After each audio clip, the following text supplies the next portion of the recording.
ये लड़की पहली बार बिना अंडरवेयर की सो रही होती है। तभी उसका कोई ब्लैंकेट खींच लेता है, जिससे लड़की की नींद खुल जाती है। अब वो जैसे ही चेक करने के लिए उठती है, तभी कोई उसके बालों को पकड़कर बेड पर पटक देता है। अब हमें पता चलता है कि ये सब करने वाला कोई और नहीं बल्कि लड़की के डैड है। लड़की उनसे पूछती है कि क्या हुआ, पर वो कुछ जवाब नहीं देता और अपने लड़की के सिस्टम को गंदी नजर से देखने लगता है। अब वो अपनी बेटी को देखकर कहता है कि मेरी बेटी कितनी बड़ी हो गई है। ये सुनकर लड़की घबरा जाती है और उसके डैड उसके बालों को छोड़कर उसके गालों को टच करने लगते हैं। लड़की घबराकर ये सोच रही थी कि उसके साथ ये क्या हो रहा है। यही सोचकर वो रोने लगती है, लेकिन तभी उसके डैड वहां से चले जाते हैं। अब अगली सुबह उसकी माँ उसके लिए खाना बना रही थी और हमें पता चलता है इस लड़की का नाम मेरी है। अब ये सोच रही थी जो भी कल रात उसके साथ हुआ वो उसकी माँ को बताना चाहिए या नहीं, कि तभी उसकी बहन और भाई आता है और उनके पीछे ही उनके डैड आते हैं, पर वो ऐसा बर्ताव कर रहे थे जैसे कल रात कुछ हुआ ही नहीं हो। अब मेरी ये सोचती है कल रात तो मेरी लेने वाले थे और अब ऐसे एक्टिंग कर रहे हैं कि इन्होंने कुछ किया ही नहीं। ये सोचकर मेरी वहां से उठकर चली जाती है। अब यहाँ उसकी मॉम खाना लाती है और उसे टेबल पर जोर से पटक देती है। सब समझ नहीं पाते ये सब हो क्या रहा है। अब उनकी मॉम अजीब तरह से खाना खाने लगती है, जैसे कि वो काफी दिनों से भूखी हो। मॉम को ऐसा खाते देख सब डरने लगते हैं। तभी मेरी का छोटा भाई खाना उबल देता है और कहता है कि खाने में बहुत ज्यादा नमक है। तभी मॉम उसका खाना झपट लेती है और पागलों की तरह खाने लगती है। आखिर इसके साथ क्या हो रहा है। जब से ये नए घर में शिफ्ट हो गए हैं, तभी से इनके साथ अजीब हरकतें हो रही है, और कभी बगीचे में अजीब सा स्टैच्यू दिखना, तो कभी घर के बाहर मरा हुआ जानवर लटका के रखना। साथ ही उसके पिता रात को बेटी की लेते हैं, तो उसकी मॉम जानवरों की तरह खाना खाती है। अब हम देखते ही मेरी नहा रही होती है, तभी उसके पास आकर कोई खड़ा हो जाता है, पर जब वो शिक्षा साफ करके देखती है तो उसकी बहन खड़ी होती है जो उसके साथ मजाक कर रही थी। फिर ये दोनों मेरी के कमरे में चली जाती है और यहाँ मेरी की बहन उसे बताती है कि कैसे हर रात उसके डैड उसकी लेने आते हैं। मेरी को यकीन नहीं हो रहा था कि ये सब उसके बहन के साथ भी हो रहा है। तभी उसके डैड वहां पर आते हैं और उन्होंने इनकी सारी बातें सुन ली थी, इसलिए वो चाकू निकालकर उन पर हमला करते हैं।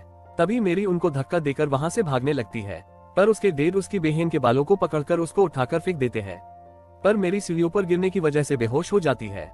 अब उसके डैड स्टोर रूम से एक हथौड़ा लेकर आते हैं और तभी हम देखते हैं मेरी को होश आ चुका था, जो अपने बहन को ढूंढ रही होती है कि उसे एहसास होता है उसके पीछे कोई खड़ा है, और जब वो पीछे मुड़कर देखती है तब उसे उसके डैड नजर आते हैं, जो हाथ में हथौड़ा लेकर उसकी ओर बढ़ रहे थे।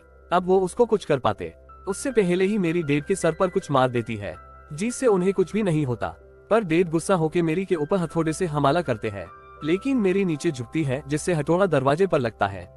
तभी नीचे से किसी की आवाज आती है जो मेरी के डैड की थी, जो ऊपर आ रहे थे। तभी ये आदमी हथौड़ा फेंक के दूसरे कमरे में चला जाता है। अब उनके डैड ऊपर आ जाते हैं। अब फिर से डैड को देख दोनों बहनें घबरा जाती है। फिर डैड उस दरवाजे के निशान को देखते हैं और वो उन दोनों से पूछते हैं क्या तुम दोनों लड़ाई कर रही थी, लेकिन वो दोनों कुछ भी जवाब नहीं देती। जिसके बाद उनका भाई कमरे से निकल कर आता है। तभी मेरी कहती है तुम यहाँ से भाग जाओ।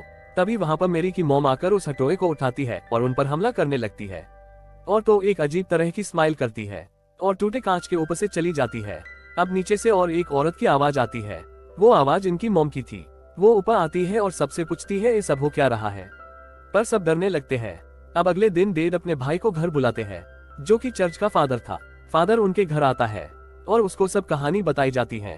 अब सब डिसाइड करते हैं रात को एक साथ एक ही रूम में सोएंगे, लेकिन आधी रात को छोटे बच्चे को टॉयलेट आती है और वो बिना किसी को डिस्टर्ब किए अकेले ही बाथरूम में चला जाता है, और तभी उसी के जैसा दिखने वाला एक लड़का चाकू उठाता है और वो चाकू मारने ही वाला होता है। तभी उसकी नजर फादर पर पड़ती है, जिसे देख वो रुक जाता है।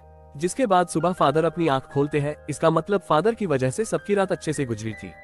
अब फादर इस घटना को अकेले नहीं संभाल सकते थे। तब सभी सीनियर फादर डिस्कस करते हैं कि आखिर उनके घर में हो क्या रहा है, जिसको देख सब एक प्लान बनाते हैं। अब सभी फादर की टीम रात में उनके घर जाने के लिए निकलते हैं, लेकिन रास्ते में एक कौवा उनके ऊपर हमला कर देता है, जिससे उनकी कार एक गड्ढे में गिर जाती है।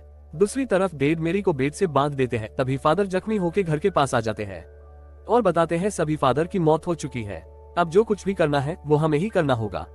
इस बात से डैड मान जाते हैं, क्योंकि अगर कुछ नहीं किया तो वो शैतान उन सबको मार देगा। जिसके बाद फादर मेरी के ऊपर एक क्रॉस रख देते हैं और उस पर लकड़ी से मारने लगते हैं, जिससे मेरी को बहुत दर्द होता है। पर अब उसके डैड मेरी के पैर पकड़ लेते हैं, जिससे मेरी ज्यादा नहीं ले, और फादर एक छड़ी से दूसरी छड़ी और दूसरी छड़ी से तीसरी छड़ी ऐसे मारते ही जाता है, जिस वजह से मेरी बेहोश हो जाती है। और तभी हमें उस गाड़ी का सीन दिखाया जाता है जहाँ पर पुलिस फादर को गाड़ी से बाहर निकालते हैं और हमें पता चलता है असली फादर यहाँ पर है, मतलब जो मेरी को मार रहा है वो एक शैतान है। अब मेरी की माँ कहती है बस हुआ, अगर ऐसे ही फादर मेरी को मारते रहे तो मेरी की जान जा सकती है।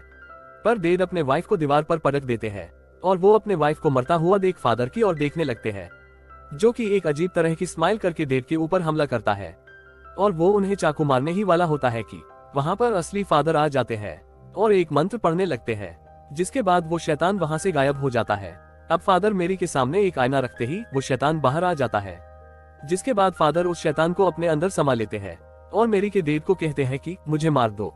मेरी के डेड फादर के पेट में उस क्रॉस को घुसा देते हैं, जिससे फादर और वो शैतान दोनों खत्म हो जाते हैं और मूवी यहाँ पर समाप्त होती है।